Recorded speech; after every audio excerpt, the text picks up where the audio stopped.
Hey everyone, thanks so much for tuning in. So we're going to take a look at the Spyderco Magnitude today. And this is a model that I have been eagerly awaiting since a hint was dropped on one of the Spyderco subforums. Oh, I want to say a year and a half, maybe 2 years ago. It's been quite a while, essentially since the Rubicon came out, whenever that was. So we're going to take a look at, again, the Spyderco Magnitude. And this is a collaboration with custom knife maker Peter Carey, based on his model, the Tremor S. Now, when they came to market, or were about to come to market with this knife, they realized there was another company using the Tremor name, and so it was renamed to the Magnitude as they brought it into production. So, hence the change. Now, essentially, this is a larger version of the Rubicon, or the Spyderco Rubicon. Couple changes, more subdued, obviously larger. Still carries the fully contoured carbon fiber scales, S30V, and it is a flipper on bearings. So some similarities and some differences. Now this one does ship with the standard Spyderco box, which was a little bit surprising considering that the other knives in this caliber have shipped with the Spyderco pouch here, but not that it's a huge deal, but the pouch is nice for transporting knives if you need to. So anyways, let's take a look at the specs, overall impressions, and details, of course. Now this one comes in at about 3.5 inch blade here. And we'll pull in the CQC7K for a size comparison. So anyways, 3.5 inch blade. Handle length is about 4.72 inches. Overall is about 8.22 inches. Does weigh in about 5.3 ounces. And it is a right hand tip up carry only. No options for left handed users. It is a liner lock. And the blade steel is S30V. So those are the main specs. A hollow grind on this blade, and then the price is about $380 street. They do have a minimum advertised price enforcement, so you will not find it cheaper by shopping around at the various dealers. It just is what it is. If you can find one of them with free shipping, then obviously that would be ideal. So anyways, as far as the knife goes and my overall impressions, I had really high expectations for this one, and I think they did an excellent job. I was a huge fan of the Rubicon.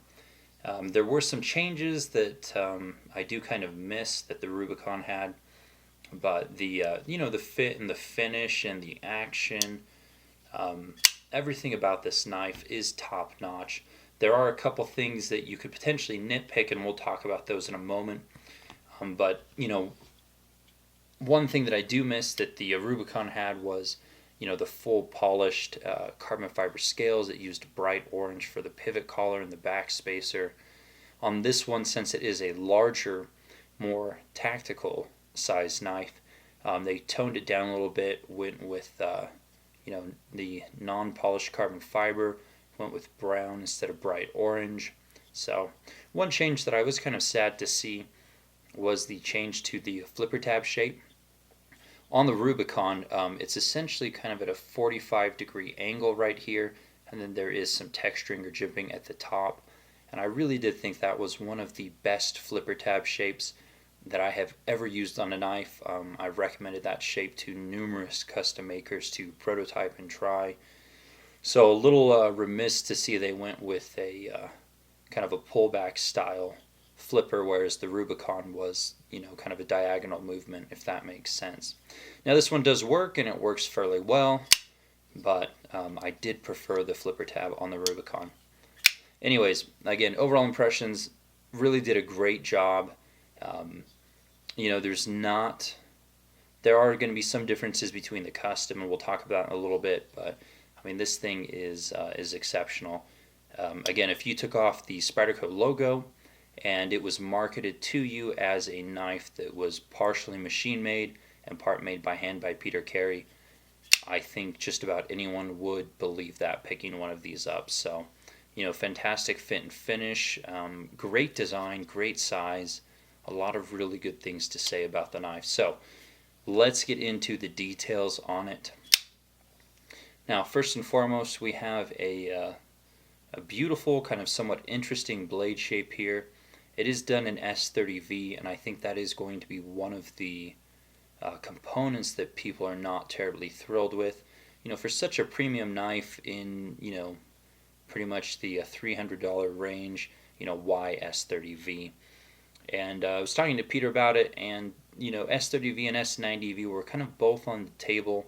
Obviously, the S30V won, and my guess is for a couple of reasons. One, Spyderco is quite familiar with the steel, and they really do have it down to a science. The performance that you'll get out of Spyderco S30V is said to be better than other brands using S30V, and I'm inclined to agree with that to an extent.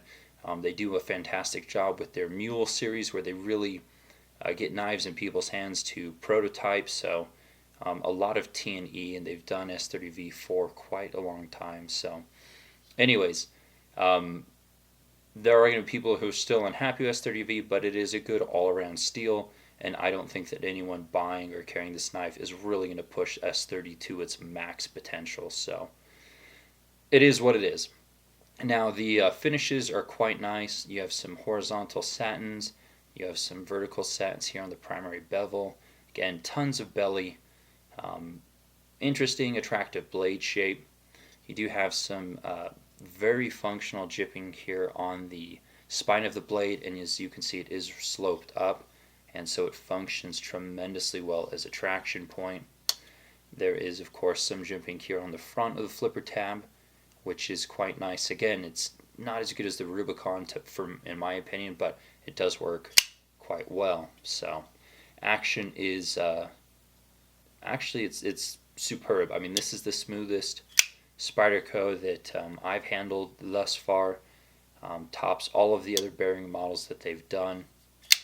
I think obviously kind of the larger thick blade stock here would have something to do with that as compared to the Rubicon, but it's tremendously smooth. It feels like it's gliding. There's no resistance, so fantastic action.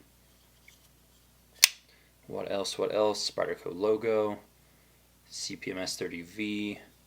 This one is made in Taichung, Taiwan, of course, as all the premium Spyderco models are.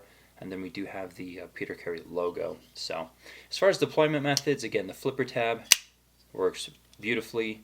The thumb hole here, you can roll it open, you can flick it open, you can use your middle finger, flick it open.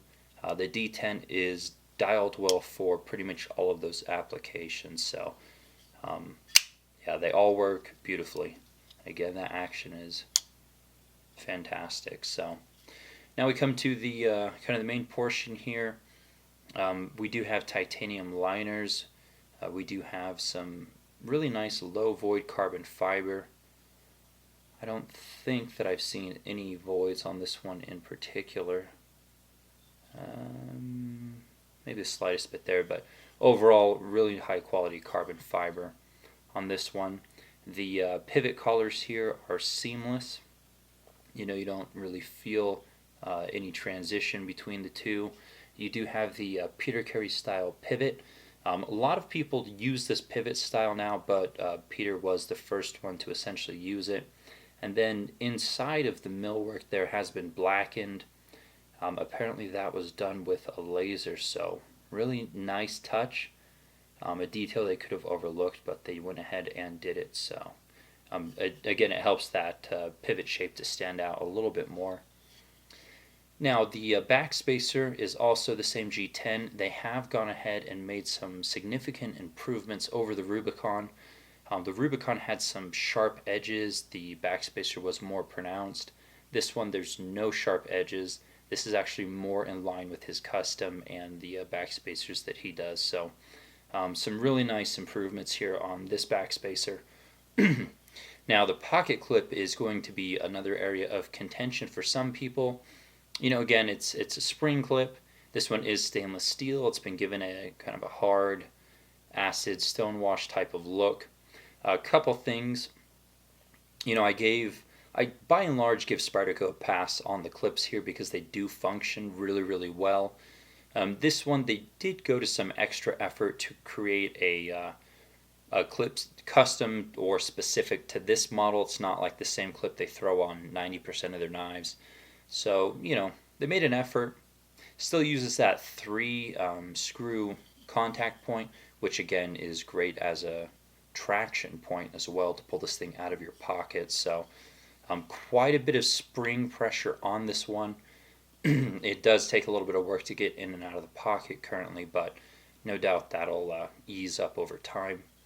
The liners, the titanium liners, have been acid or darkened, potentially kind of an acid stone wash. So, again, it does flow a lot of continuity with the overall design and color scheme and so forth. So, yeah.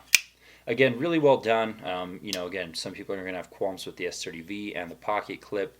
It is what it is. I think that the overall feel, the ergonomics, the contoured carbon fiber scales, the action, it really does feel like a premium knife.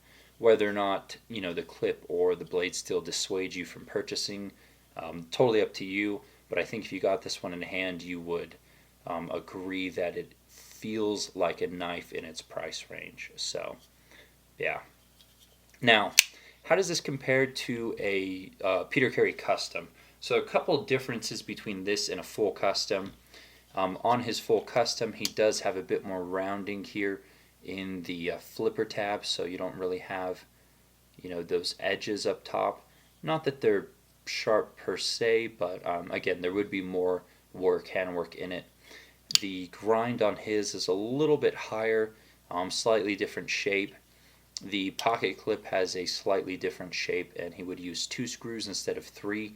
And these days he is doing predominantly 3D milled clips because that's what his customers are ordering, or people who are lucky enough to be on his books. Now, I asked him, I said, hey, if you were to build this exact knife, spec for spec, what would it cost? And, if you were to build this exact one and you were on his book saying, could it get it direct, it'd be about $900.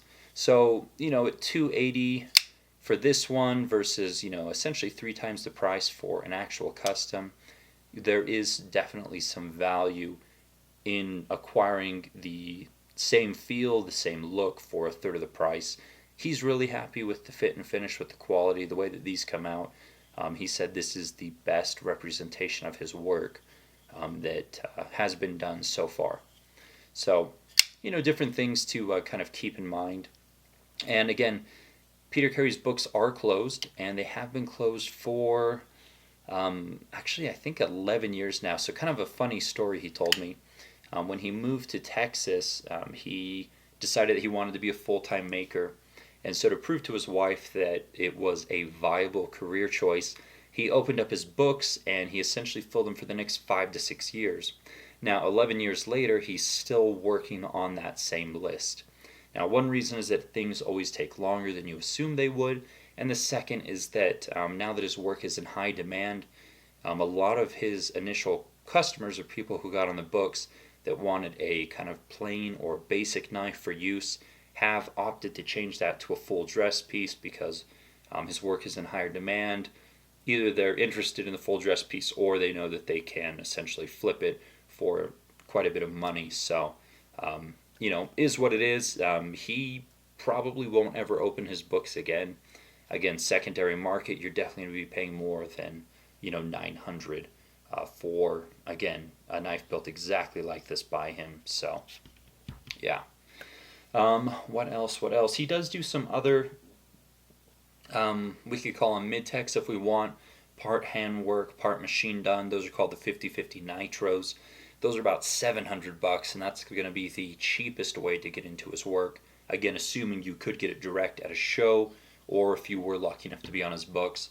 He only does about 20 of those at a time, and maybe only does 1 run a year, so those are also very hard to come by. So anyways, different things to consider when you're looking at this piece and you're trying to weigh it against the comparable options or the custom options. So yeah, that should pretty much sum it up. Again, I really liked the piece. I had really high expectations. I handled the prototypes of both Blade and the USN show, and I like it. I'm definitely willing to forgive it for the S30V. Definitely willing to forgive it for the more basic pocket clip because it excels in every other area. And to top it all off, I mean, I'm a junkie. The little quirks, the little things. Sometimes you get over them because everything else is so well done that it's really not a big deal once you have it in hand. So, anyways, guys, thanks so much for watching. If you did pick one up, let me know if you agree or disagree with kind of my thoughts that I've shared. And more videos to come. I will see you guys soon. Take care.